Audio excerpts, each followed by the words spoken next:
এই যে রিক্সাওয়ালা এরা কিন্তু অনেকখানি বাঁচতে পারে, শুধু তারা না, প্রত্যেকেই যারা বরং ঊর্ধ্বতন যারা চাকরি করেন কাজ করেন, এই টাইম টেবিলটা যদি তারা ভিন্ন করতেন তাতেও অনেক মানুষ এই রৌদ্রের তাপের নিপীড়ন থেকে তারা বাঁচতে পারত। কিন্তু এইসব কোনো পদক্ষেপ তারা নেয়নি। কি বিভৎস অবস্থার মধ্যে দিন যাচ্ছে। এটা তো একটা চেইন রিয়াকশন, নানাভাবে আমাদের বড় উৎপাদন ব্যাহত হচ্ছে। এই বড় উৎপাদনের যদি সেচ লাগে, সেই সেচের পানি পাচ্ছে না। আজকে দিনাজপুর অঞ্চল, ঠাকুরগাঁও অঞ্চল, পঞ্চগড়ে আমরা শুনেছি যে সেচের জন্য যে ডিপ টিউবওয়েল ব্যবহার করছে, সেই ডিপ টিউবওয়েলে পানি উঠছে। এসবের তো অল্টারনেটিভ ব্যবস্থা করেনি। জিয়াউর রহমান করেছিলেন, খাল কেটেছে, নানা ধরনের উদ্যোগ দিয়েছে, সেগুলো বন্ধ করে দিয়েছে। সেগুলোর কোনো উদ্যোগ নেয়নি। জিয়াউর রহমান যা করে গেছেন সেইটাকে তার বিপরীত কিছু করতে হবে, সেটাতে জনগণকে বেড়ে হল। আজকে মৎস্য এবং পোল্ট্রি এই প্রচন্ড খরাতে ধ্বংস হয়েছে, কিছু করার থাকবে না। বন্ধুরা আমার, এই হল পরিস্থিতি।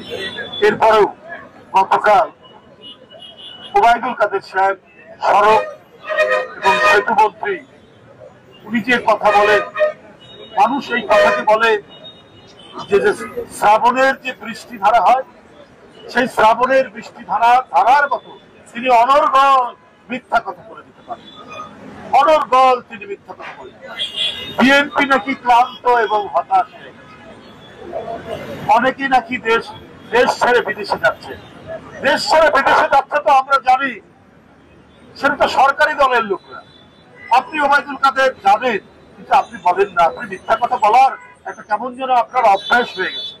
এটা জন্মগত অভ্যাস কিনা আমরা জানি না।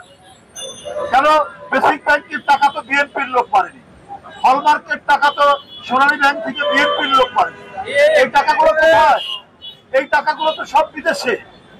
আপনার পদ্মা সেতু, মেট্রো রেল, ফ্লাইওভার, এইসব কাজ থেকে তো বিএনপির কোন নেতা কর্মীরা তো টাকা পাচার করেনি, সব তো আওয়ামী লীগ তার দখলে। পাউন্ড শুধু না, বিএনপির ব্যবসা বাণিজ্য তো দখল করছে আওয়ামী লীগের পান্ডারা। গ্রামে গঞ্জে দোকান পাট থেকে শুরু করে সব তো তাদের দখলে। আমরা আজকে শুনছি বেগমপাড়া, আমরা শুনি সেকেন্ড হোম, তো এগুলো তো শুনি সব যারা ক্ষমতাসীন দলের মন্ত্রী আছেন, ঘনিষ্ঠ লোক আছেন, মন্ত্রীরা আছেন, তাদের আত্মীয় স্বজনদের জন্য সেখানে করা হয়েছে। এই ব্যাপারে তো ওবায়দুল কাদের সাহেব আপনি কিছু বললেন না। আপনার তো এই বিষয়ে কিছু বলার কথা ছিল। এই যে তাপ বিদ্যুৎ কেন্দ্র বানানোর জন্য সবাই বলছে, বিশেষজ্ঞরাও বলছে, এইটার জন্য আজকে আমাদের এই খরা, এই উত্তপ্ত 76 বছরে নাকি এই ধরনের আপনার মানে উত্তাপ হয়নি, এত গরম পড়ে 76 আমরা পত্রপত্রিকা দিচ্ছি। তো এটা এখন হঠাৎ করে এই পরিস্থিতি হলো কেন?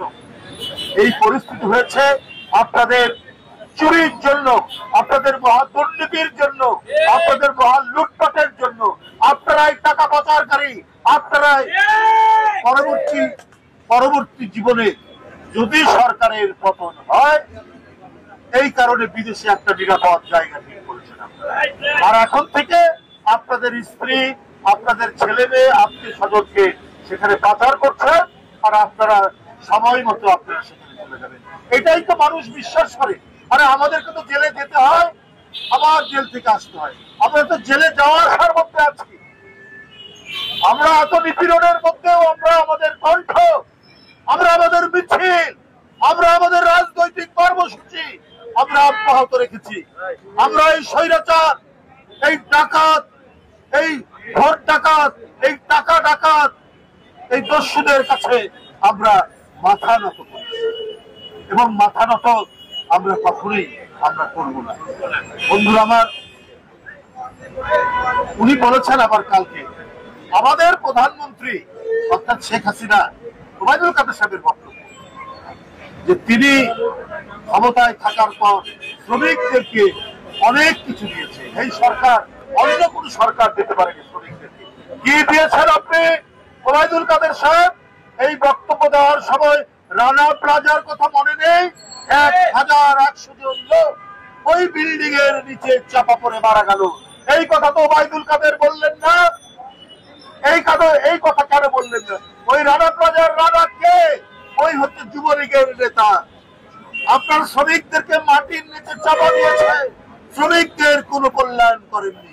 কয়েকদিন আগে শ্রমিকরা তার ন্যায্য পাওনার জন্য, তাদের বেতন বৃদ্ধির জন্য যে আন্দোলন করেছে, 4 জনকে আপনারা হত্যা করেননি। আপনাদের পুলিশ, আপনাদের আওয়ামী লীগের যুবলীগ ছাত্রলীগ মিলে যৌথভাবে আক্রমণ করে 4 জনকে হত্যা করেননি আপনারা। আপনাদের আমলে তাজরিন গার্মেন্টস তাদেরকে ধসিয়ে দিয়ে 100 জনকে গুলি করে 100 জনকে আপনারা মাটির নিচে দাবিয়ে দেননি? আপনারা করেছেন সেটি। ওই বিএনপির আমলে তো এই ধরনের ঘটনা ঘটেনি। আপনারা শ্রমিকদেরকে হত্যা, আপনারা শ্রমিকদেরকে মাটির নিচে পাঠিয়েছেন, এটাই বাস্তবতা। শহীদুল ইসলাম গার্মেন্টসের একজন শ্রমিক নেতা, তিনি শ্রমিকদের বকেয়া বেতন দেওয়ার জন্য তিনি কথা বলেছেন, নেতৃত্ব দিয়েছেন। এই কারণে তাকে গুলি করে হত্যা করা হয়েছে। ওবায়দুল কাদের সাহেব, এই কথাগুলো কেন আপনি বলেন? এটা তো আপনাদের কারণে। আপনারা শ্রমজীবী মানুষকে, আপনার শ্রমিককে ধসিয়ে দিয়ে মাটির নিচে ফেলে দেওয়ার কর্মসূচি ছাড়া আর কোন কর্মসূচি করেননি ওবায়দুল কাদের সাহেব। এখন বড় বড় কথা বলছেন। আমি আপনাদের সামনে, এখানে গণমাধ্যম আছে, আমাদের দলের নেতা কর্মীরা আছে, আপনারা বাংলাদেশের যে উপজেলায় আপনাদের বাড়ি, সেখানে আজকে এই সরকারের, এই দামি সরকারের দামি উপজেলা নির্বাচন তারা করতে যাচ্ছে। অপরাধীদের কোনো কাজের সাথী হলে তারাও অপরাধ করে। বিএনপি 7ই জানুয়ারির নির্বাচন বর্জন করেছে, এই দামি উপজেলা নির্বাচন বর্জন করছে। আমাদের যদি কেউ এই নির্বাচনে অংশগ্রহণ করে, তাদের বিরুদ্ধে সাংগঠনিক ব্যবস্থা নেওয়া হবে। তাদের মধ্যে আদর্শবোধ নেই, তারা শেখ হাসিনার হাতকে শক্তিশালী করতে চায়, অপরাধীদের হাতকে শক্তিশালী করতে চায়, আওয়ামী লীগের যারা মন্ত্রী এমপি, যারা লুটেরা, তাদের হাতকে শক্তিশালী করতে চায়। এই কারণে এই বিএনপি সিদ্ধান্ত নিয়েছে, এই হাসিনার অধীনে তাদের যে আজ্ঞাবাহী নির্বাচন কমিশনার, তাদের অধীনে কোন নির্বাচনে যাবে না। আপনারা প্রত্যেকেই এই নির্বাচনে জনগণকে আহ্বান করবেন, এটি দামি নির্বাচন, এই নির্বাচন প্রত্যাখ্যান করবে, এই নির্বাচন বর্জন করবে। এটা ডাকাতদের নির্বাচন। সরিষাবাড়িতে আওয়ামী লীগের ক্যান্ডিডেট ঘোষণা দিয়েছে, এখানে অন্য কেউ দাঁড়াতে পারবে না। আপনার ওই যে হাসনাত আব্দুল্লাহ, সেইখানে তাদেরও বিরোধী পক্ষ বলেছে কেউ দাঁড়াতে পারবে না, দাঁড়ালে তাদের হাত পা ভেঙে দেওয়া হবে। এই পরিস্থিতি, অর্থাৎ আওয়ামী লীগের মনোনীত যারা, তারা শূন্য ভোটারের মাধ্যমে প্রতিদ্বন্দ্বিতাহীন নির্বাচন করতে চায়, তো সেইখানে বিএনপি অংশগ্রহণ করতে পারে না। এই কারণে যথার্থ সিদ্ধান্ত, এই নির্বাচন বর্জনের জন্য আপনারা সারা বাংলাদেশে যেখানে উপজেলা নির্বাচন হবে, সেইখানে জনগণকে গিয়ে আপনারা ওই নির্বাচন বর্জনের আওয়াজ তুলবেন, সেই কর্মসূচিতে আপনারা অংশগ্রহণ করবেন। বন্ধুরা, আপনাদের সকলকে ধন্যবাদ জানাচ্ছি। আজকের 37 নম্বর 38 নম্বর ওয়ার্ডের এই শ্রমজীবীদের পক্ষে, স্বার্থে তাদের এই কর্মসূচি হয়েছে, সফলভাবে তাদের এই কাজ তারা করে যাচ্ছেন। আমাদের আমিনুল, জাতীয় আমিনুল উত্তরের সদস্য সচিব, সে একের পর এক ওয়ার্ড, একের পর এক পাড়া মহল্লায় সে এই কাজটি করে যাচ্ছে।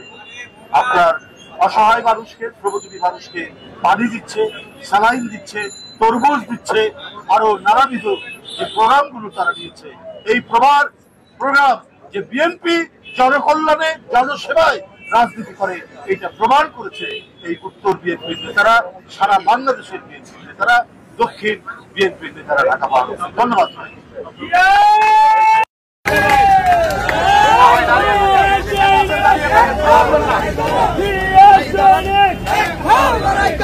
বলা রাজি নাই